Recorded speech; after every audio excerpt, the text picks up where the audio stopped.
10 Minutes to Joy is your weekly invitation to reset, recharge, and rediscover your most joyful self through aha moments and simple energy techniques. You're listening to holistic psychotherapist Sylvia Plester-Silk. I've worked with individuals, couples, and groups. From parole officer to private practice, I've learned many lessons, and I'm ready to share. Let's talk about your inner set point today.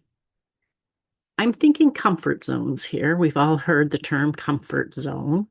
Why do we as human beings, even though we desire something completely different, stay within our comfort zone?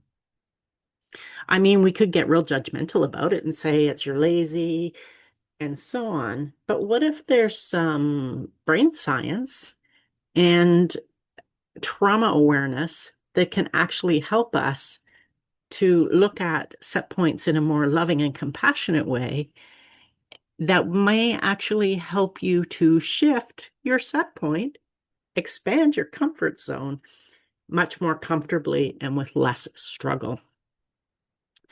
When I think about a set point, I'm thinking about a subconscious pattern of what we believe we deserve, what we believe we're capable of. And it's not always what we consciously think we deserve or consciously set out to achieve. In fact, they can often contradict or really collide and challenge one another.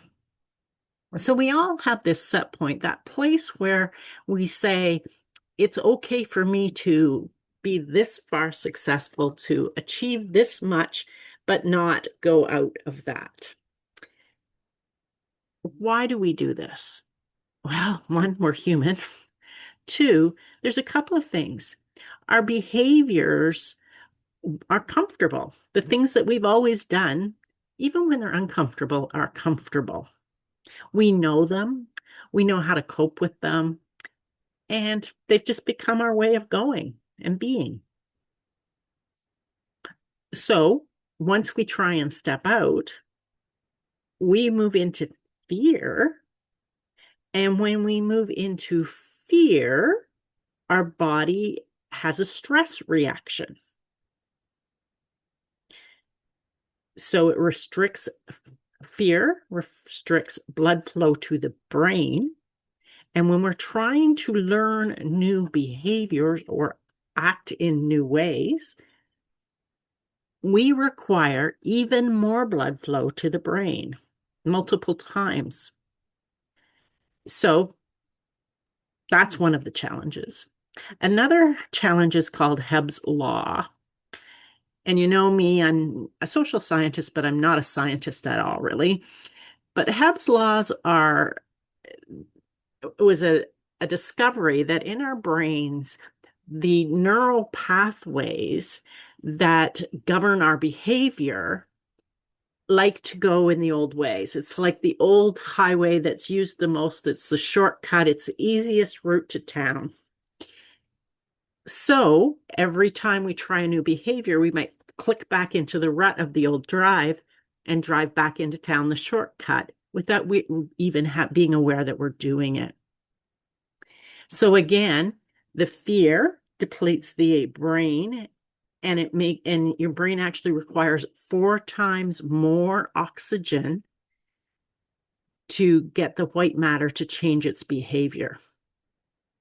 And then what happens is fear also puts the brain into problem-solving mode. What can I do differently? How can I do this? And we go into survival mode because we're afraid. Okay, our defenses get up and we try and figure it out in another way. And as we're getting really, really close to our goal or to achieving our new weight or our new behavior or whatever that might be, we often choke. Hold it a second. Choke. Yeah, it's that point where we sabotage ourselves. Yay. Been there, done that. Although I didn't buy the t-shirt. That's when our fears show up. We may be afraid of being embarrassed. And our our heart rate and our blood pressure increase. We breathe more shallowly. And then our body goes into more of a fear response with constriction. So, and then we're back into the same cycle that I talked about. Mind gets activated, stress, taking actual blood flow from the brain instead of adding to it. So I'll talk about a potential and then the real way to work around this.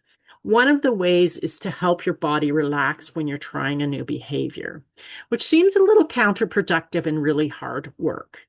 Because as we start a new behavior, fears show up. That's why we end up in our comfort zone all the time, folks. So if we do some really nice deep breathing, where we're breathing in, taking deep breaths in through the nose and back out through the nose, and we take maybe 5, 6, 7, 8 of those breaths. We can do repetition planning, where we visualize ourselves completing the task at hand successfully, and as we're breathing and doing the rec. So that can work for some pieces. The real challenge here is that we so often have those subconscious patterns that I'm always going on and on about that prevent us from actually getting our goal, that create the choke.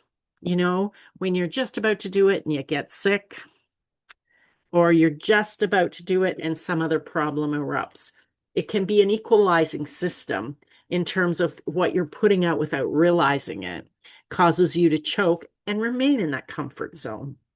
So the real solution is to actually go beyond the surface and look at what is my internal set point. What are my belief systems? What's my identity that says what I'm allowed to have and what I'm not allowed to have? How successful can I be? What can I achieve? Excuse me. So set points affected by the way that were we taught to take risks? Were we taught to play it safe? Did we have trauma? And what kind of trauma? If we subconsciously think that we're bad because of the trauma and the way that it transpired for us, we're very unlikely to allow ourselves to succeed. We're much more likely to choke somewhere along the path of creating that success. And we can have different set points in different aspects of our lives. We can do really well financially, but not so much in our love life, or maybe okay in our career, or vice versa, or any of those combinations. We can create and be really creative. So it's depending on your particular group of set points, if I can call it that, because I think it's not one set point and that's all it is for life, because we all are successful in some area of our lives.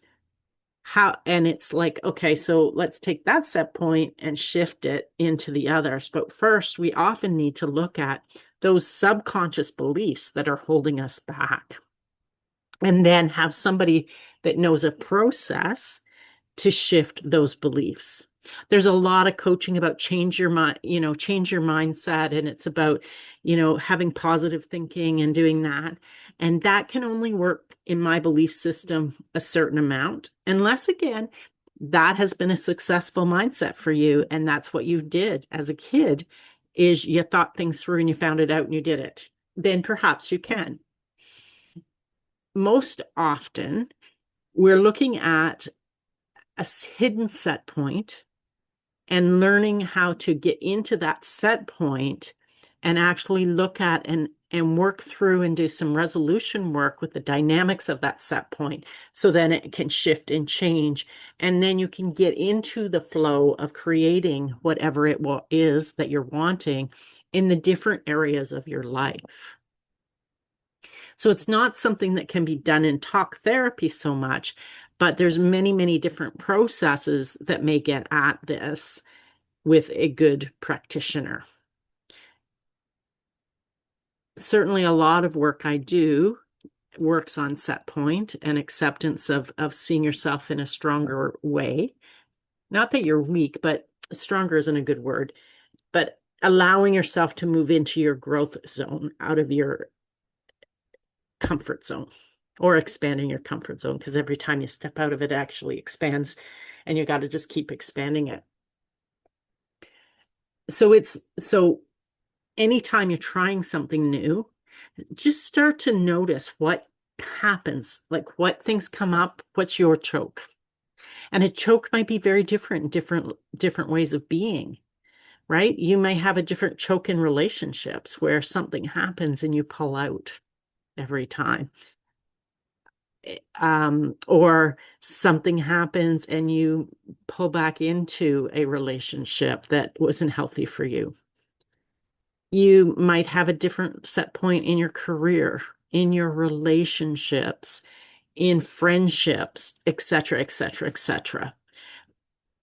So take the time to do a lot of self-reflecting. If you're someone that keeps getting close to the goal but falling short, there's something there that's happening. And if you can take that awareness and then start to look at the deeper subconscious levels and do some what's the word I want? I just do it every day with people.